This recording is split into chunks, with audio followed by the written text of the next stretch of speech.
Kagigising ko lang. Ito, meron pala akong ipapakita sa inyo. Ito yung mga herbal plants na nabili ko kanina sa Aani Weekend Market. Alam niyo naman, meron akong tindahan doon. Paminsan-minsan nakakatsyempo ako ng mga halaman na gusto ko na magkaroon ako. Pero napakahirap makahanap ng buto. Kagaya nitong isa, ito po yung South of Coriander. Kanina nakatsyempo ako na merong nagtitinda ng ganitong klaseng halaman.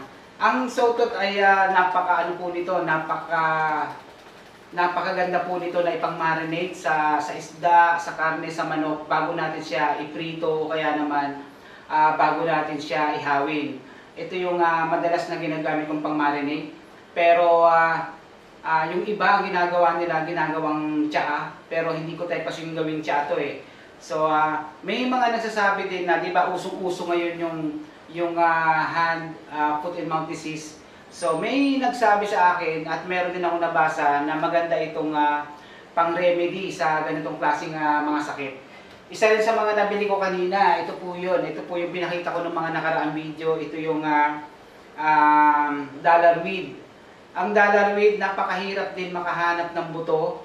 So ang ginagawa ko, kagaya nito, kapag nakakatsyempo ako na nakakakita ako ng mga halaman na gusto ko pero hindi ako makahanap ng mga buto, ito, bumibili ako. Ito namang mga tanim na to kapag nag-mature sila, nagkakaroon sila ng mga bulaklak at nagpo-produce sila ng seeds.